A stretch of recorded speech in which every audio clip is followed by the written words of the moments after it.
I know you all want to come up here and you want to dig for 45 minutes.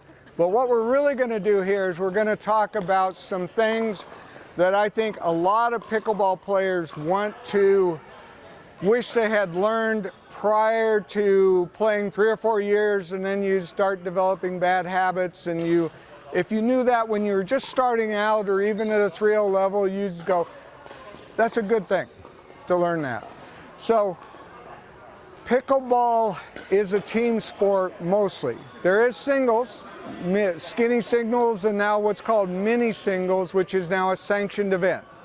So the US Pickleball is now embracing skinny singles, and they call it mini singles. You'll see that at some tournaments coming up. But it is, for the most part, a team event, and yet so many people do not ever treat it like a team event. They almost play pickleball like they were a horse with blinders on. They're just doing it exactly the same way, regardless of what their partner is doing, regardless of what their opponents are doing. And if you treat pickleball as you're looking, you're hunting, you're working to give your opponents something that they don't like, and you're aware of what your partner's going to do, and you're actually aware of now what your opponents are going to do because you see how they're lining up, or you know what they're doing with the ball, you're going to play better pickleball, and that's what everybody wants. I don't know of one person that comes out on the court and says, I don't want to ever improve. Anybody? Raise your, no, not, okay. So, how many of you have ever been back here on the service line, and you're serving, and Ernie's back there, and then you get a return a serve, and you're still pinned back here. They had a nice deep return, had a good serve, and yet Ernie is running up to the kitchen line. So, run to the kitchen line. There you go. So let me ask you something. Where do you guys see any holes in our, oh, there's a hole, look at that. But how many times has that happened? And so as a team, we want to strategically move to the kitchen line. It's important to get to the kitchen line, there's no doubt about that. But you want to strategically move to the kitchen line, and sometimes it takes more than one shot. If you're fast, I can hit a kind of a loopier return, and I can get to the kitchen line, but a lot of people can't. And so what do? Well, you return that ball here, and as soon as your ball leaves the paddle, you start to move in. The reason, as long as it's a good shot, not right at that guy, but the reason you do that is because a lot of people watch their ball until the guy's about ready to make a shot, and then they move in, and that guy makes a great shot, and it's right here at my feet, and I'm trying to hit like this. If they would just literally hit the ball, take a couple steps, and if they don't have time, stop. This is called a split step in tennis. And this is the transition zone in pickleball. This is the no man's land in tennis. You stop, you get ready, you watch your opponent out of the peripheral vision of your eyes, you're aware of where your partner is. Because guess what? Your partner should kind of stop too, because you want to have that shield wall. We got to do a shield wall. Shield wall. It's a, you know. Yeah. So, and then I hit the ball again and immediately move up, as long as it's safe to do so. If I hit the ball, what was your name? Ken. Ken? Ken. If I hit the ball to Ken, I'm going to pick on you a lot, Ken. If I hit the ball immediately to Ken and he's standing there ready, get ready to go. Like you get, well, like that. Okay? He's ready to go. I may not want to move up because I didn't do a good shot. I may want to stand back here and do whatever I have to do to make a good shot. But as soon as I have a good shot, we get back up here to the non-volley zone or kitchen, because that's where ultimately we want to be. Just scoot just a little bit this way. There you go. I'm just trying to keep the camera angle. Y'all can crowd at the net. I don't care. I'm just trying to keep the line of the lens open. So what you want to do is you want to advance as soon as it's safe to do so and advance as a team. That means hitting good shots. But if they're not good, don't advance. Don't come running up here just like a horse with blinders and he sees water and hay up there. Just advance. Likewise, if Ernie gets pushed back a little bit, maybe they're really pounding him or he gets pushed back, I may want to shuffle back like this, always keeping my weight forward, because if I'm like this, what happens? I get hit in the chest, or I'm going to try to hit a ball and it's going sky high or it's going into the net. So you always want to move, keeping your weight forward and your paddle out, versus even for a lob. Let's say that Ken, you hit a great lob over to Ernie's shoulder, okay? What do we do? What was your name? Michelle. Michelle, what do we do? If the lob goes over? Yeah. Well, we're trying to get over there. You mean from this point here? No, what does my team do? So we're both at the kitchen line and you lob us. We're heading over there. Okay, exactly that. So many people, this guy will back up, you know, because he's looking at the lob, he wants to keep his eye on it. It's far better and safer. So this partner goes switch, and he gets behind it, and then he's ready to hit again. Now, speaking of lobs, how many people have you seen somebody come back for a lob, and they just hit it as hard as they can into the net? Now, Ernie, you're not supposed to do that. We don't talk about things like that. So they hit it as hard as they can because they're just in a panic zone. They don't know. The more trouble that you get in, the more pressure that the opponent puts you in, the slower and the more time you want to give yourself. So instead of doing that, I come back here and I literally just skyball a lob back. Now, it's a lot better deep than it is short, but get it up there. And now Ernie's already over here at the transition zone because he's ready. He's not up there, he's right here. And then we see what my lob does. So if they're in trouble, right there, now I put them in trouble. I hit a great lob back 2 feet from the baseline. Then we all just come back up here and we're just frothing in the center because the odds are they're going to hit something crazy and we'll put it away. And if they don't, if they lob it back here, guess what? We do whatever we have to do. So, likewise, let's say that Ken hits a great cross-court dink out here to the corner. He's way out here, but not quite enough to go around the post. Okay? Where do I go? How many times have you seen people, their feet are rooted right here? They may reach out there.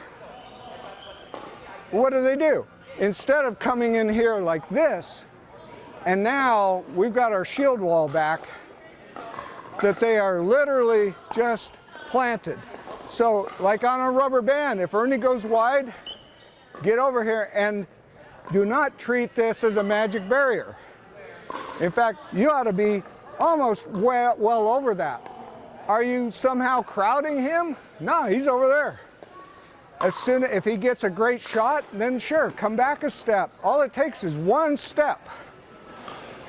Just one step. How many of you have ever seen, as a right-hander, how many of you have ever seen this kind of poach? Poach. Anybody? Anybody do that? Anybody do that? So why would somebody poach in a way that's the most difficult shot, their backhand? They don't have the reach. And guess what? That's his forehand. He's got the shot. And they leave that line vulnerable. Right. You know, you have to let your partner play their game. And that sometimes means not hitting the ball when you think that you might. And a lot of people, they just, in their brains are going, there's a ball coming, I gotta get it. It's like a bunch of soccer, 6-year-old kids playing soccer. They go to the ball. So you literally, you know, if you're on the backhand side, your partner should play 60% of this. So I can poach here, okay? But Ernie should take everything up to that point. That's his forehand. So it's something to think about when you're dealing with partners.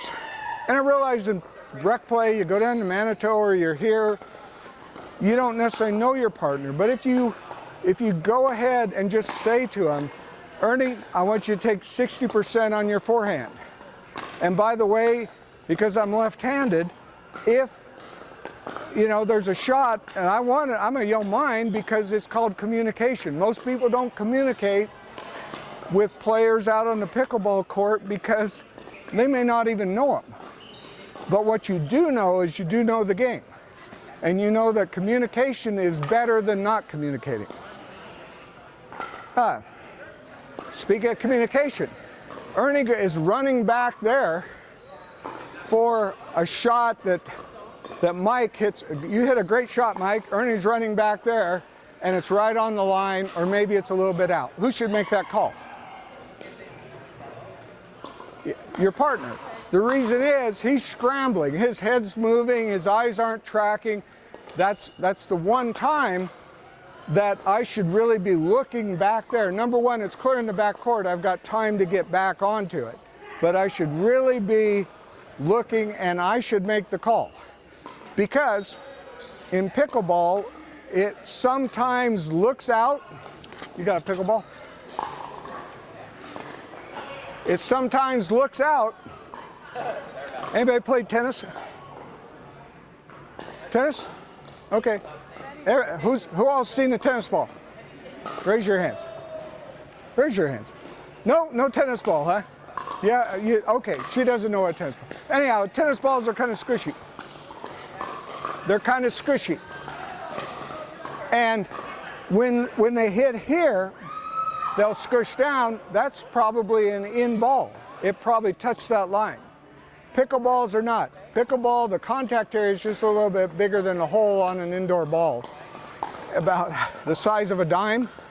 And so when it hits here, like that, let's get that right. Does that ball look in or out? It's out. It is out, but it looks kind of in. And if you're looking at it from over here, that looks in, okay? Now, my partner's probably going to call it out if he's doing the right thing.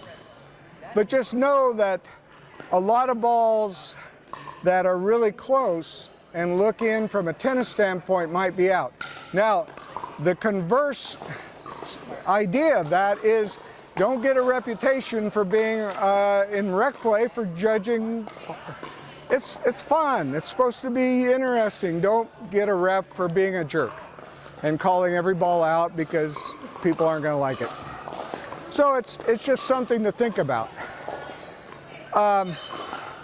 Here's another thing that affects a lot of people. They're playing with somebody new and they constantly look back at them. Okay? Not necessarily to help them judge the ball, but they just aren't familiar with them. They don't trust them, or they just aren't familiar, and so they're constantly looking back. If you're moving your head like this, and Michelle, that's right, and Michelle whacks a ball at me, it's hard for me to get back on it. But if I'm just standing here and I'm watching Michelle, and I see the ball out of the corner of my eye, I have a good chance of getting on it. So the more forward-facing that you can be, the better, except to help your partner judge line calls or to yell at them or other things. But if you keep that forward-facing stance and you're ready, you're going to do a lot better than if you're And a lot of people do it subconsciously, unless you look at yourself on video and like, why am I keep looking at Ernie? I know Ernie, you know. And if you find yourself some days just being a little off, not hitting the ball right, you just don't, what's wrong with me? Well, sometimes that happens in pickleball, but a lot of times it's because you're doing that and then suddenly that ball hits you in the chest. You know, you're doing that. So just try to keep your eyes forward. And speaking of eyes forward is, you've all heard it, paddle up and paddle out. You'll watch a lot of people and they're hitting behind them, and you can't track the ball hitting the paddle as well if your paddle's not out in front of you. So you put that paddle out in front of you, I can see that paddle angle. I know I can hit it there. I know I can come over and hit it here. If I'm contacting it here, keep that paddle out. Well, that's a personal preference. You know, a lot of people like the 10 o'clock. Sorry, it'd be something else to you guys because I'm left-handed, but you know, the main thing is to get it out, you know, not get it in because you get T-Rex arms. You're trying to hit like this. Get it out. Get it out, contact the ball out here. You do volleys or dinks, hit that ball out here. Don't hit that ball down here. Hit that ball out here. If you can take a volley or a dink out of the air, take it out of the air. But keep that ball out because you'll be able to see it. And if you can see it, you can aim it. And also, it is an amazing thing when you hit the pickleball in the middle of the paddle, that the pickleball does what you want. Rather than hitting it, you know, here, hit it in the middle. You do that by hitting it out. So looking at players, anticipation is one of the key. Okay, anticipation is one of the key. Hey, would you check the two cameras, see if the red blinky thing is still going on? Learning to anticipate a shot makes pickleball so much more fun because you can go and you can line up and you can get to where it's going to go by looking at how a player is lining up, whether they're hitting top spin, whether they're hitting back spin, whether they're hitting a slice or a cut. And once you learn to do that, you're going to know what the ball is going to do spin-wise, because spin is a big part of pickleball. But you're also going to anticipate where they're going to go. In other words, if I come up like this and I'm going to hit like that, you can be pretty much assured I'm not going to hit to that corner, right over there. In fact, guess what? I'm going to probably drive it to that corner or to the middle to that person's backhand. And so that person knows that, oh, I'm on the hot seat here, because he can see it. Likewise, if you hit a high ball and I'm going to hit like that, where's that ball going to go? Right at your feet. Because you see I'm lined up for that. I'm not going to hit it to Mike, because that's, I mean, some people could do that. That's a tough shot. But, you know, mostly I'm going to hit it here. And so looking at eyes forward, looking at being able to understand the biomechanics of how somebody is lining up, and also what their paddle is doing, because that's going to affect the spin. Top spin, ball goes like that. Back spin, kind of like that, or like that, and the ball will kind of float, and then it'll hit, and then it skids, and you got to dig them out. Cut could go like that, or it can just be a little bit of cut. But once you learn all those things, and you can actually watch pro pickleball, and you can watch how they set up, and you can do a little practice at home, in the comfort of your living room, on TV, watching YouTube. You know, kind of judge what the ball is going to do, you know, just watching television.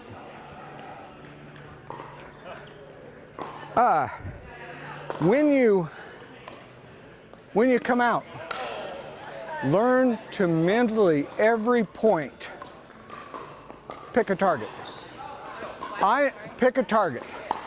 I know Mike's backhand isn't very good, okay? Not really, I don't know anything about Mike, but I know, I'm saying, as an example, I know Mike's backhand is not very good. And so I'm going to pick that target. Now, a lot of things can get in the way. You know, it could be a great serve, could be a great return, could be something I have to then take off with, but at least mentally, every point, pick a target that is a disadvantage to your opponent, something they don't like. Okay, margin of error. How many times have you seen people and they're just hitting the tape every time? They just hit the tape constantly. That's kind of their game. They hit it, they try to hit it hard, they hit the tape. Try to hit it hard, hit the tape. Give yourself a margin of error to be more successful, because guess what? Well, how many points are you going to earn by hitting that tape? Michelle, what do you think? 0. Okay. How many points are you going to earn by hitting the curtain? 0. So if instead of aiming at the tape and you get that one shot, and this is, you know, a lot of guys, they like the top spin, you know, tennis players, they want to, but aim up here. Aim a little higher and a little softer. Aim up here. It doesn't matter. If you're still in the game and the ball is not attackable, in other words, that you haven't given your opponent a ball that he can attack, it's a success story. And guess what? You're over the net. You're not hitting the tape or you're not hitting the curtain. Soften it up a little bit, make it a little bit more loopy. But give yourself a margin of error and you're going to be a much more successful pickleball player. And also, once you start to slow it down a little bit and work on more positioning versus power, it's a lot more fun. Because you hit it to where people are just scrambling, and then you get a walk up here and they hit it back and you just slam it and you smile and away you go. If you get a situation where you can put the ball away, okay, somebody dropped the ball, you're dinking, high dink. Everybody does it. Put that ball away. It doesn't mean put it away at 100%. It doesn't mean try to kill it, because guess what? If you try to kill it, you're probably going to hit the curtain or hit here. But go for 70%. But I see a lot of people, they'll go for 30%. It's like, I'm going to keep it in play. That's not how you win points. If you get a ball that you can attack and practice attacking it.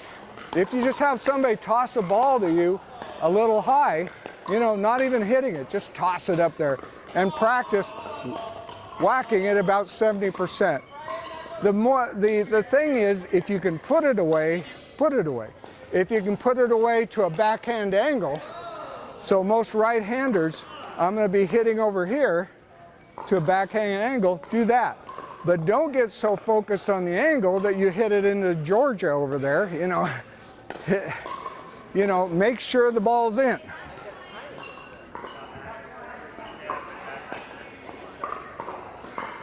So we talk about the 60%. Again, as partners with my forehand, what should I be covering? This isn't a wall. This thing about you play your side, I play my side isn't a thing. On my forehand, I should be over at least to here. And my partner, not poaching, on their backhand side should give me that room, because I'm better with my forehand than they are with their backhand.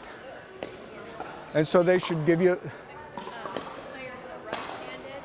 The player with the forehand should cover a little bit more. Well, then you got to negotiate. You know, you got to work that out. Right, and I run into a lot. So you're right. So in this case, I'm right-handed. Sorry, I'm left-handed, but I play with my right. So I'm going to cover to here. Okay? That means that person can cover the line better, and they're ready. Okay? Likewise, as a left-hander, maybe we agree that I'm going to cover, and Ernie's going to give me a little bit more room, so I'm covering here, and Ernie's ready to take that down the line shot. So cover the middle. 80% of pickleballs go down the middle. Cover the middle. But if you cover it with the guy's forehand, unless there's a reason why not to, maybe somebody is a lot weaker. There's always variations. Take none of this and cut in stone. And you know, if you get that attackable ball, hit at their feet. 70%, I'm going to hit at your feet. What's the hardest ball to dig out anywhere? Right at your feet. You know, you may hit them in the knees, it's okay. Hit them, you know, hit their feet. So the other thing to think about is that a lot of people don't is they get so used to admiring their shots that they forget that the shot comes back. Always be ready, especially as you level up in pickleball, to be ready for the shot to come back.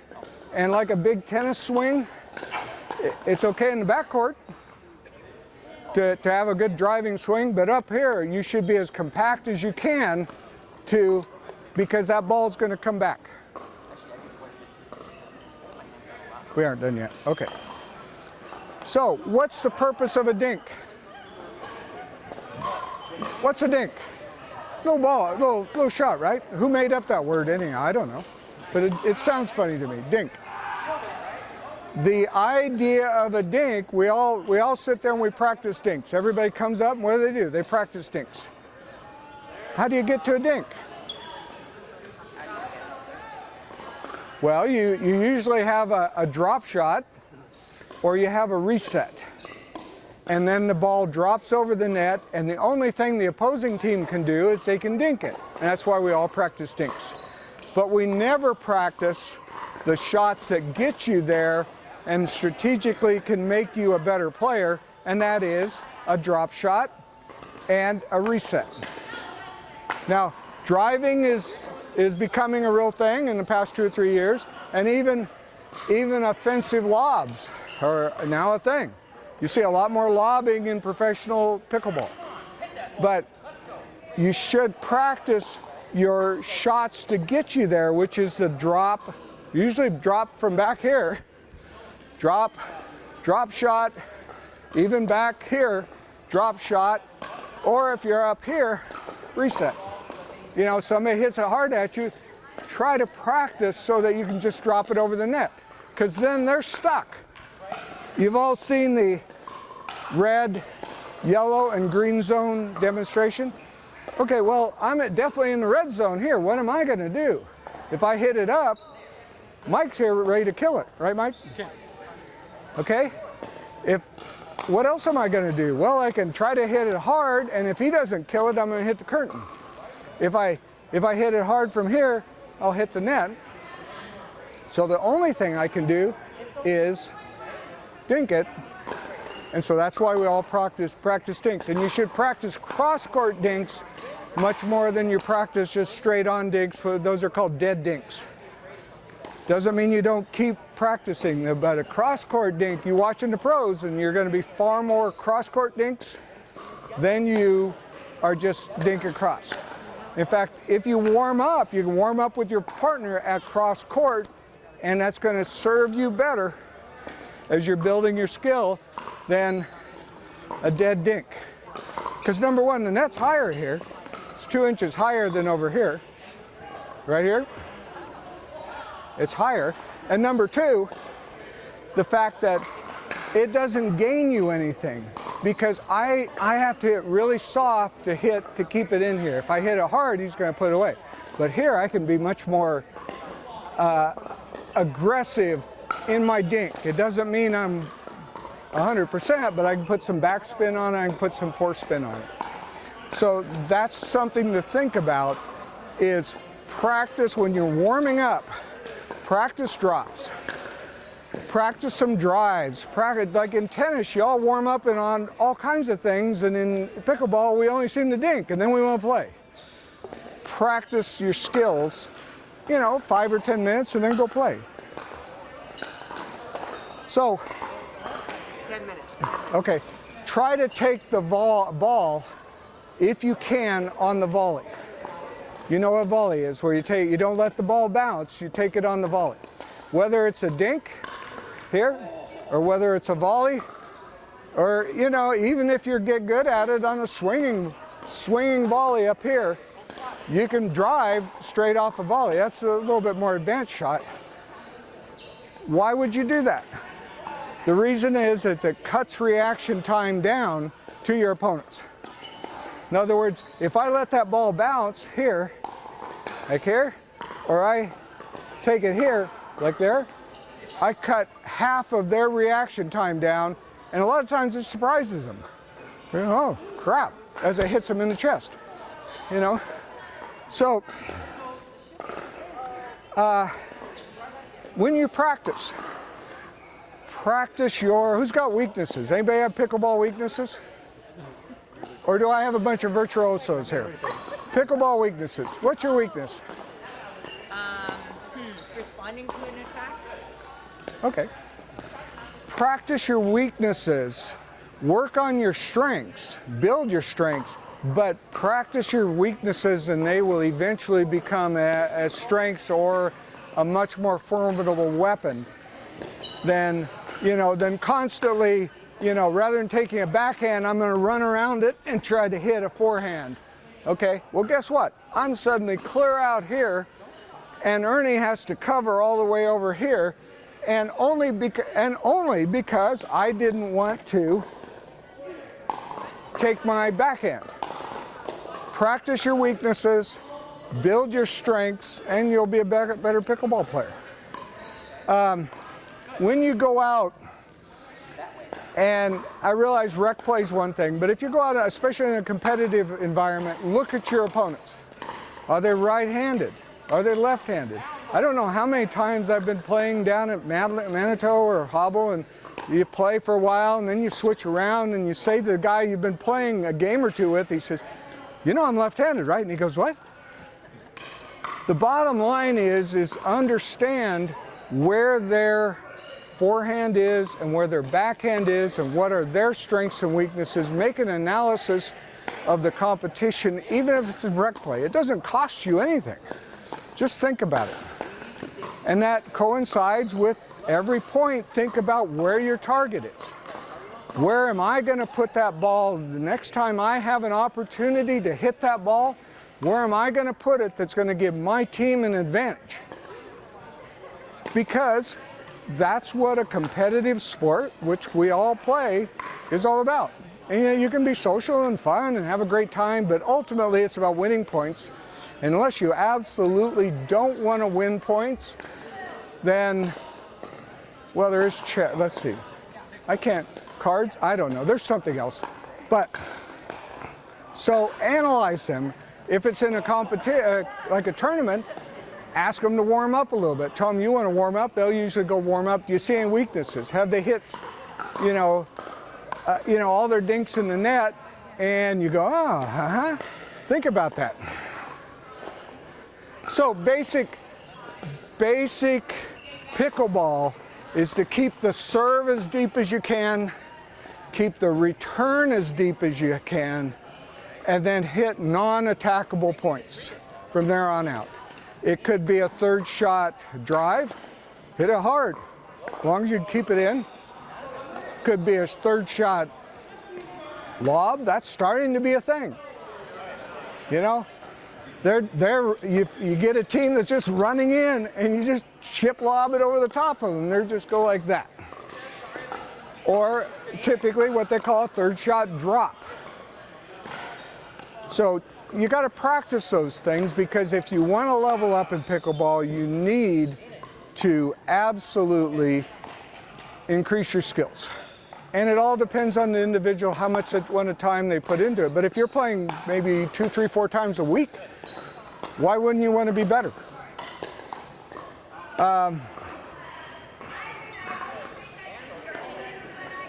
Don't be attacked.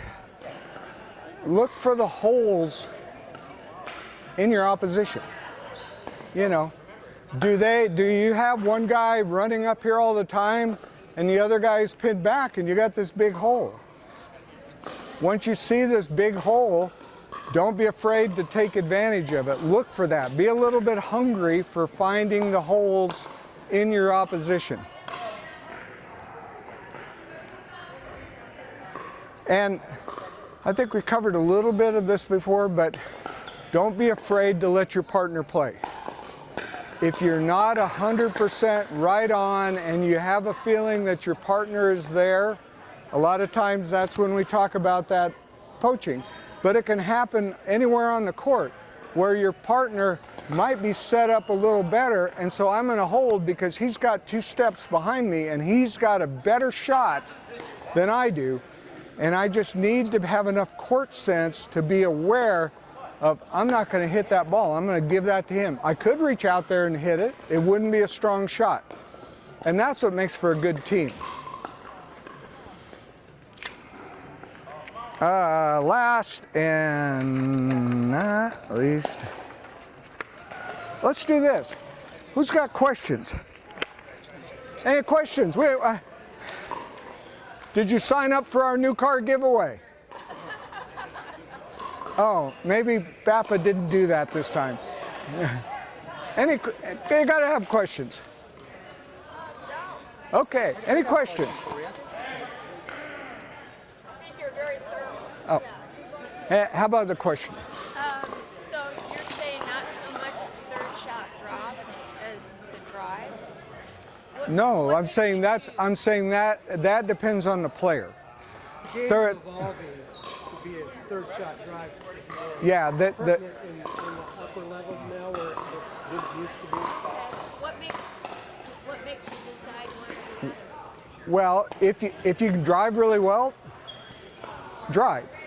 Because if you can drive really well, that's an aggressive shot. You're putting pressure on the other team. If you're dropping it, you're basically just setting it up for the fact that it's a defensive shot. A drop is a defensive shot. You know, once in a while you get people that get a real spinny thing and they just miss it. But most of the time then you get a good drop and they have to then dink it. But it gives you a chance to get into the non-volley zone.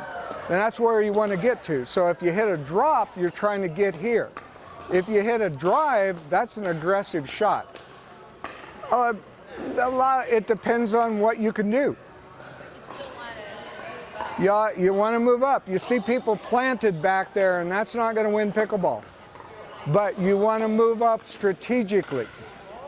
I have a problem with that because I like to move up, at a pace. But a lot of people stay back, and I don't want to be like Yell at 'em. being- I do, but I feel guilty. Well, Get up, get up.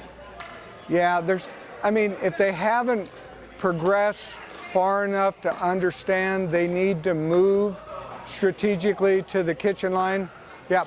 Find a new player. Well, it's Educate them. I mean, some people don't take criticism well, but if you're trying to improve their game, they can listen or not. a lot of people are afraid when they're just starting out. They're afraid. They're afraid of getting hit with the ball. They're just afraid. So help them, but understand that that's just the way they play sometimes. All you can do is make a suggestion that we can play better if you come up with me in a strategic manner. That doesn't mean just running on your little feet and running up there, but in a strategic manner. If you have both players at the kitchen line, and somebody hits a lob, Yeah. is there a rule of which it goes to? Is usually the guy with the forehand going to be the one that takes it? Usually it's the cross court should go get it. It's safer. Rather than you backpedaling like this. A lot of people do, they're backpedaling, they're looking for that lob. But here, we'll do our lob. Okay, Ernie, I'm lobbing. Ernie's coming over. And I want to give time, so I'm pitching a lob back. I want to give time so then I can come up with Ernie, and Ernie are now our set. Our shield wall is up. And then maybe we get up to here because maybe I hit a great lob, it's in the back court. And I don't stay here because that creates that hole. So I want to drop back from here. They can hit that corner shot there is a hard shot to hit. So you want to give them the shot that's hardest for them to hit. So if I stay up here, that's a big hole. They're going to go. That's why you see a lot of people, they want to go to and maybe I don't, and what happens, maybe I hit a short lob. And Mike, you just slam it at this guy right here. Okay? But if we're to here, I got a chance, even if I hit a poor return, I got a chance to block it back, or Ernie does, and then we make the next shot, and then we're forward. And then as a team, we advance. But then onward to that, so you've done your switch and you've successfully countered that lob. You're now both in two different quadrants of the court. Do you stay there or do you regain your spot again? And Well, you have what to about- switch back on the serve. Okay, so you just have to remember that you've got to switch. Yeah. But in terms of continuity and making sure that you don't collide with each other, if you just return that lob over there, you're going to come up here. Yeah. You're going to move up from 'Cause that he's side, guarding because that he's side. gonna stay on that side until. Yeah, and then when the point's over, then we switch back. And depending on the quality of his return, Yeah. whether I come up or stay back. And hopefully he'll let me know. If he comes running up, I'll see that, so I'll know he thinks he hit a good shot. If he hits a bad shot, he should let me know to stay back. Yeah, that comes into communication. What sort of things when you play with someone, because we play with so many people we don't know, what sort of things would you have in that 1 minute, 1.5 minute introduction? What do you think is important to cover during that time? I tell people I'm left hand and forehand takes the middle. I'll usually tell them to take the middle on their forehand because our forehand's in. That way we know. Okay. And if that's what I do. You don't have a lot of time. You're not going to train them or educate them or anything like that. Nothing like that. And the other thing to say is, look, if you see something, talk to me. Communication is going to help us win this. You know, just talk to them. Even if you don't like her, okay, talk to her. She's supposed to laugh. I only got a smile. Any other questions? Mike, you got a question. So one of the things you know, in most cases if you're being served to, you're playing behind that line. That's not a rule if you're being served to, because a lot of times people consistently move up. Do you move up halfway if you think there's a person If incapable of hitting you don't have there's nothing magic about the return of serve. Yeah. Now, obviously, there's something about serving. You can't violate either the sideline or the back line until after you serve. But if somebody serves soft to you, come up 2 steps or a step. You know, be adaptable. There's nothing. The more you can be flexible in your play on this, the more you can be entertaining for the other team and find out what they don't like. And that's really what it's the more you can give them and the more tools you have in your tool belt, spin, you know, chip lobs, all the good stuff you want to do, drops, the more you can give them something that they're not going to like and your team's going to like it. And I think that's a good place to end.